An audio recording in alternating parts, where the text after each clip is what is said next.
Are you considering a move to Toronto? While it might be a vibrant and exciting city, there are definitely a few factors that you should consider before making a move to Toronto. In this video, we're going to explore some of the top reasons why you may consider not moving to the city, including high cost of living, traffic, and cold weather, just to name a few. Make sure you keep watching to learn some of the downsides of moving to the Toronto and surrounding area and decide if it's the right move for you. Who knows, you might actually end up liking the city even more after watching this video. So let's see how it goes.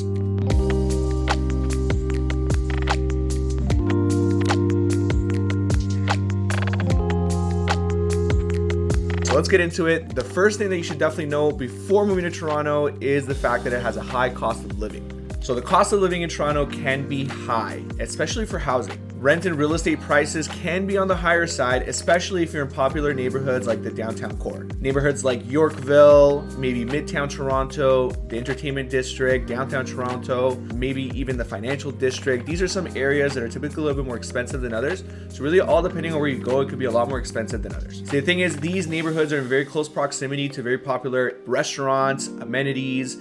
They're just very happening places, and obviously the demand goes up when you're in an area a lot of people want to be in. They typically also have very beautiful homes and apartments here as well.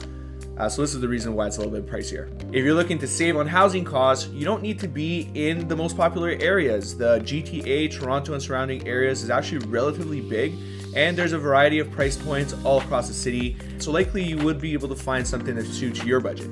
Places like North York, near Yonge and Sheppard, Fairview Mall area, maybe even near Scarborough Town Center, Liberty Village, Etobicoke on the west side, near, let's say, 427 and Bloor, Dundas area. These are some pockets that have some growing condo communities. They're on the lower side, entry level. And, if you're looking for something kind of entry level, these are probably the areas I'd be sticking to for sure. Now, mixed in these same areas, you're going to find detached homes. Some are bigger than others. You can find a 3-bedroom bungalow, or you can find a massive 6-7 bedroom home as well, all ranging from just under $1 million all the way over $10 million, believe it or not. Now, some of these more reasonably priced areas I mentioned before all have very similar amenities to all the higher end areas. They're actually very close by to each other, so you'll still be able to benefit from high-end shopping, malls, etc., and you're also very connected with transit. So it's definitely important to budget accordingly depending on the place that you want to be living in. And a guy like myself, a real estate agent, those are the type of people who can kind of give you an idea of what things cost and how much your monthly budget would be if you were to buy X, whether it be $1 million or $500,000, for example. Remember, Toronto and the surrounding area is very diverse, and it has a lot of different property types. You can go on the lower end at a condo, you can go to a townhouse, you can go to a stacked townhouse, you can go to a condo townhouse or freehold, a semi-detached, a detached home. It can be a bungalow, it can be a 2-story. There's so much variation and different price points that really just depends on your particular situation. One thing that's been very popular in the last few years is house hacking. You can buy a property possibly that has a potential of rent, whether you be renting rooms or a basement apartment. That's going to definitely cut your costs in half sometimes, maybe even more, and it's going to definitely reduce the cost that you may be incurring here living in a city like this. So aside from actual housing expenses such as like a mortgage or rent, you got to be cognizant as well as additional expenses. Likely you're going to be paying some insurance, you're going to be paying some utilities, possibly some maintenance fees, some property tax. Like, all these things need to be factored in so you are comfortable and you're not house poor. You got to have some room to live as well. Some utilities could be a little bit more expensive than others depending on the season. Your electricity bill is going to be a little bit higher in the summertime because of your AC. Your gas bill is going to be a little bit higher in the wintertime because of your heating. Transportation costs don't get any cheaper really either. Seems to be that our transit system here seems to be going up a little bit in price every single year, and sometimes I feel like it's a little bit more congested, so you got to be careful with that one too. So housing, living expenses, groceries, and even transportation can be definitely on the higher side when you add all these things together. We're definitely in a more expensive city. But hey, there's a lot of reasons why it's expensive and there's still demand to get in here. People really like it. And so you got to kind of just be okay with these costs and be aware of what they are and make sure that they're within your budget before you get over here. All right, guys, let's move on to the next one. It's traffic and the TTC. The TTC stands for the Toronto Transit Commission, and it's basically the only people that we got over here. And they're okay, but there could be some improvements. So traffic and public transportation can be a challenge here in the GTA and Toronto area, especially during rush hour. Toronto itself has about 2.9 million people, but the GTA has closer to 7, and that becomes a bit tricky. And I include the bigger Greater Toronto area because typically people work all over the place. I could be living in Scarborough, which is on the east side of town, and working all the way in Mississauga, which is on the west side of town, and vice versa. It's all pretty connected. However, like I said, during rush hour, it could be a little bit tricky. Rush hour in the city is anywhere from 7 a.m. to 10 a.m. and from 3 p.m. to 7 p.m. in the evening. And hey, I've been living in the city for over 30 years, and I can tell you that I've had 3-hour daily commutes, 1.5 hours to the job, 1.5 hours back home, and that's something a lot of people do over here. It's just the reality. I'm not saying everybody goes through this, but it is pretty common. There's congestion on highways, there is congestion on buses. I've been in situations where I had to wait 1, maybe even 2 buses because it's just always full. Really all just depends on the scenario and where you're headed. So it's good to plan out your trips, and if you're working, maybe you can do some carpooling to reduce the amount of cars on the road. And we do have HOV lanes, which means that if you do have more than 2 people inside your car, you can maybe move around a little bit quicker. If you have an EV car, you can get on there without even a passenger. So there are some tricks and some things that you can do to get around a little bit quicker. You just need to know those tips and tricks. The TTC, which is our public transport, does have a website and apps. You can log in there and you can see if there's any delays on the route, and that could be actually a pretty good plan or a pretty good strategy to reduce your delays. They also do tend to put out a few more buses if they do see that there's a delay in their system. Sometimes subways go down and they have to have shuttles, so they do have some contingency plans in place for situations like that, but just know that it's usually pretty crowded during rush hour regardless. In the summertime, there are also alternative options throughout the city. You have these green bikes, which you can rent out through an app, and you can ride it from one side of the city to the other and drop it off at another location. That could be a pretty convenient thing. I am seeing a lot of people with some electric scooters, electric bikes that only go to a certain speed, so you don't actually even need a license for those. And we do have a lot of bike trails all throughout the city, so you can safely get around in those types of mediums. So those can be some alternatives for people as well. If you live in the downtown core, a lot of people seem to not really need a car. I mean, you can kind of get around with TTC or with those other methods that I just mentioned right now. So all in all, it's probably important for you guys to plan out your routes. If you're ever in a routine and you're going to the same place every day, such as work, you'll get used to it, okay? You're gonna figure out like the best ways to get there. I know that when I used to have to get to work for 9 in the morning, I would have maybe 2 or 3 different routes, all depending what the traffic threw my way. I'd maybe turn a left here, or maybe make a right over there, and eventually you kind of get used to it. So I find it's one of those things that if you really like being in the city, sometimes there's some traffic that you got to deal with, and I think that that's true maybe for a lot of major cities around the world. Moving on now, guys, the other thing you should know is the weather. We do live in Canada. We're in the north side of North America, and we do get winters. It does get a bit cold sometimes. So the weather in Toronto can be unpredictable. I think the nice thing about the Toronto weather is the fact that we have 4 seasons. In the summertime, we have beautiful sunlight and sunshine, and it gets really hot, which I really do enjoy. You can go to lakes, you can go into beaches and pools, and sometimes you need it because it gets really hot. And we also do have fall time, so it gets a little bit cooler. You see the leaves change, which is always a beautiful scenery in like that September, October, November time frame before the leaves fall, and that's something that we go through as well. Raking the leaves is not that fun, but it is something that we go through. And then we go to winter. Winter's colder, and that's something we're going to talk to you about right now in a little bit more detail. However, there are some activities that you can do in winter that you might not be able to do in other places of the world, and so you got to be grateful which actually you have here, right? And after winter, we go into springtime, so things kind of warm up. You see all the trees start budding, all the flowers blooming, and we go through that every single year. It's so, you know, wherever you live, you sometimes gotta be grateful for what you have. You don't take things for granted. It's kind of nice that we have 4 seasons, what I want to say. So we do experience hot summers and we do experience cold winters. In the summertime, we can go over 40 degrees Celsius, and we do have heat waves here sometimes where we don't have a lot of rain, and it can be very mucky because it gets pretty humid sometimes. So I gotta be honest with you. Now, the flip side, the other extreme, is that we get really cold in the winters. We go up to minus 20 sometimes, and with the wind chill, I've even seen minus 40 in our forecast in the past. Now, it's very uncommon. It's not something that happens all the time, but it has happened, and it could happen again. So basically, you just need to have the right gear. In the summertime, you need to have the sunscreen, or else you will get burned in Toronto. You can count on it. Believe me, take my word for it. And in the wintertime, you do need gloves. You do need a scarf. You do need winter hats. You do need boots. And you probably need a decent jacket because otherwise you will get cold. And trust me, I grew up here, and as a high school kid, you want to be cool and you want to wear all the nice gear. Well, try wearing Chucks in minus 20 degrees weather. Your feet will get frozen, and I can tell you from personal experience.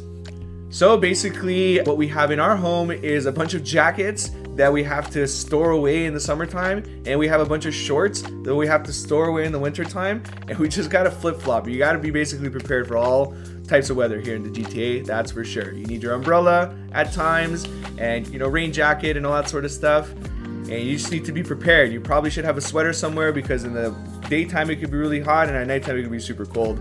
That's just how it is over here. So like I said before, despite all the unpredictable weather, there's a lot of things that you can do in Toronto and the GTA, and it could be summer sports, it can be winter sports, and everything in between. Basically, we have the ability to play and interact with our environment in all different weather, and that's pretty cool, I would say, because everyone has a different preference, and everyone has different hobbies, and here you can kind of take advantage of the weather and enjoy all of them. Okay, I know guys, so far in the video I've been pretty negative. And yes, I can admit that the GTA is definitely not for everyone. But I mean, who doesn't have its share of haters, right? Yeah, we don't like these guys. We don't like these guys. We don't like these guys. I'm a sports fan here in Toronto, I just gotta say it. However, I did want to pivot here and add a little bit of positivity. I do like the city of Toronto, and so I'm going to share a couple other points that might change your perspective a little bit. So we'll talk about multiculturalism. That's definitely something that Toronto's known for, and something that I'm really proud of. I interact with people from all walks of life and from all over the world, and I've learned little things from everybody, and it's been kind of an amazing experience growing up here for that very reason. So Toronto has a very diverse population. We have people from all over the world here, which means that we have a very vibrant cultural scene. The city is home to people from all walks of life. That means we have festivals and different cultures all mixing together, and we have events all throughout the year that people throw, and people from all different cultures come together and enjoy. So it goes from music festivals, food festivals, sporting events, etc. You name it, we got it over here in the GTA. And for this reason, Toronto is home to many different neighborhoods that have a different look and feel. Each community seemingly has its own attractions and uniqueness to it as well. From the trendy boutiques West Queen West, the multicultural markets and festivals of Kensington Market, each area has something different to offer. So it's definitely worth taking time to explore all the different communities and neighborhoods here in the city, because I bet you're gonna learn something from each different culture as you go through the city. It's definitely a multi-day thing because our city is actually pretty big. So in the summertime, you might catch me on Danforth at the Taste of the Danforth, which is in Greektown, and it's a celebration of Greek culture and food, and I love Greek food. I love kebabs, I love the lamb. I mean, what can I say? And maybe in a few weeks, you might see me at Salsa on St. Clair, which is a shutdown of salsa music and the celebration of Latin culture, which is me, which is great, and I love that as well. And believe me, everyone from all parts of the city come there for that. Or you can see me at Carabana along Lakeshore, which is obviously our Caribbean festival. It happens every single year, and it's one of the biggest festivals the whole entire year. People from all over the world come to Toronto for that. Or you can catch me in Chinatown getting some really good Chinese food or Vietnamese pho. I mean, we got everything that you can think of here. So why don't you give me an example of something that you're looking for in the comments below, and I'll let you know where you can get that, because I bet you we got it.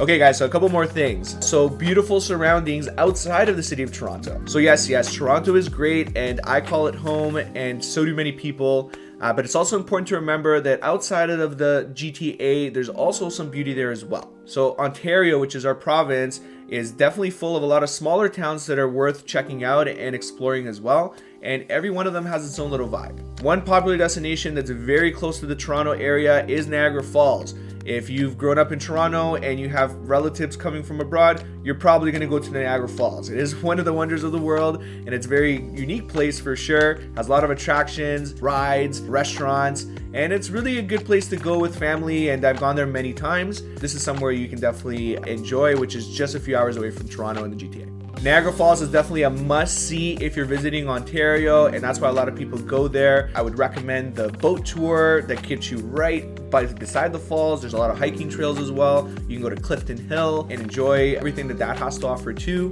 Definitely recommend it. If you're a fan of wine, then we do have a Niagara wine country. There's a lot of wineries nearby, and you can actually do wine tours where you can go to the different manufacturing plants, see how they make wine, and probably take a few tastes of wine as well. Don't get too carried away though. Another popular destination is just north of the city or northeast of the city, which is our Cottage country. These are the many lakes, the forests, and small towns that surround the GTA, where a lot of people also call home on a year-round basis, but a lot of people also visit in the summertime to their cottage. Very common over here. So Cottage country is a very popular spot for boating, for fishing, for outdoor activities. There's lakes. I mean, you name it, that's something that is available here as well. We have popular areas like Muskoka, like Kawartha Lakes, for example. We have Sandbanks, we have Wasaga Beach. These are all popular destinations that a lot of the locals here go to in the summertime. A lot of these places get crowded in the summertime, so just, be careful of that as well. So don't be afraid to explore a little bit outside of the city of Toronto. I know that Toronto has a lot to offer as well, and the GTA, but there is also so much more in the province of Ontario within maybe 2-3 hours away. And that is also part of where you're moving to as well, so I thought you should know about it. Okay guys, so the last thing I wanted to touch on briefly is community and people, because you really do have that here in the GTA. It can be very helpful to have support if you're moving to a new place, and Toronto does offer that to you. Consider joining clubs, organizations that relate to you, because there's definitely a wide range of hobbies and clubs that you can join, whether it be sports or maybe a book club. You can volunteer, you can join communities, like that all exists here, and there's definitely a network that's accepting of what you have to offer, for sure. So if you are truly looking to move to Toronto in the GTA area, then don't be afraid that you're going to feel lonely, because for sure that you're going to find some people to connect with that have the same interests and hobbies that you do too. Now, I'm hoping these tips gave you some understanding of what it might feel like to live here in Toronto into the GTA area, from a diverse culture and vibrant art scene and a lot of different entertainment options, to unpredictable weather and high cost of living. There's always something exciting to discover here in the GTA, and I know that you'll actually probably like it more than hate it, for sure.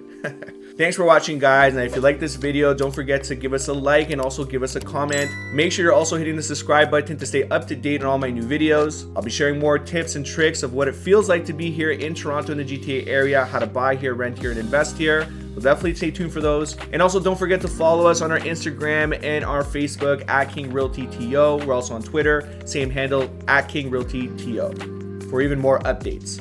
And if you do have a suggestion for future videos, then make sure you're commenting it below if you want me to focus in on any particular area or any particular cultural area as well. I could definitely do that. I don't mind at all. Thanks for watching again, guys, and I'll see you in the next video.